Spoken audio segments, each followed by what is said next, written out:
Welcome in, to today's deep dive. We are so glad you are here with us because, well, we are unpacking something pretty incredible today. Yeah, we are diving into the transcript of Piper Jean's music video for His Way Out. Exactly. And our main mission for this deep dive is to break these lyrics down into, two very distinct halves. Right, the raw reality of overcoming personal demons on one side, and then the really transformative journey of finding spiritual guidance on the other.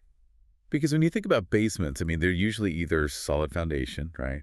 Or they're these dark, damp places where we hide the things we just do not want to deal with. Oh, totally, like the quintessential storage space for our metaphorical baggage. Spot on. And Piper Jean, she doesn't ease us into this track at all.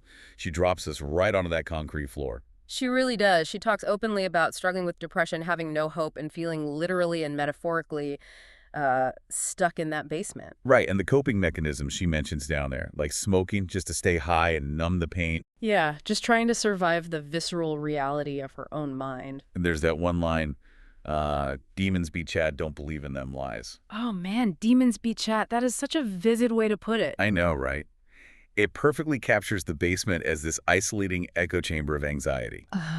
Those chatting demons aren't literal monsters hiding in the dark. No, not at all. They're those negative internal voices trying to convince you that you have, run out of time. Exactly. And starting at that absolute rock bottom is so important for the song.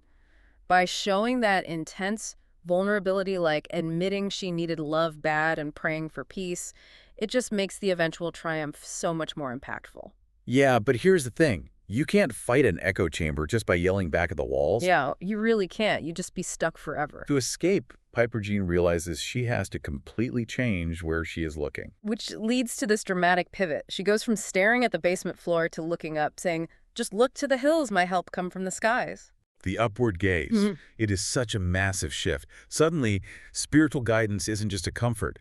It becomes her weapon. Right, she shifts to speaking your language and holding God's hand instead of just giving into her feelings. And she grounds this spiritual battle in her physical reality, too. She mentions being in the recording booth with Jazz. Yeah, Jazz is likely her producer, acting as a supportive anchor in this new environment.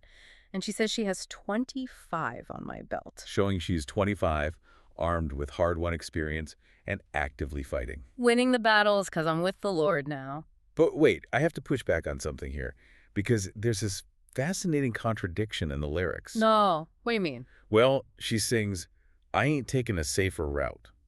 Why is turning to faith and letting Jesus pick up the pieces framed as the dangerous or unsafe route? Shouldn't finding God be like the ultimate cozy safety net? That is a great question, but true spiritual surrender, when she repeats the command to just lay it down, that actually requires immense courage. Oh, because you're not numbing the pain anymore. Precisely.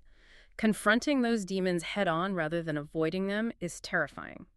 She explicitly says, I can't double back. If I do, then I die. Wow, yeah, it's an active process. Right. It is a daily active offensive, not a passive retreat. And as she puts it, when you believe it, that's when you receive it.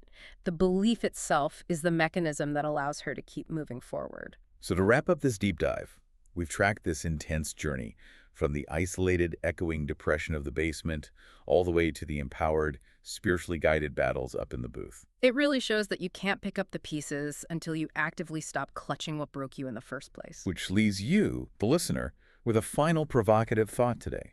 Think about that lyric. Just lay it down. What heavy burden or internal demon in your own life might you need to intentionally lay down before you can actually begin picking up the pieces?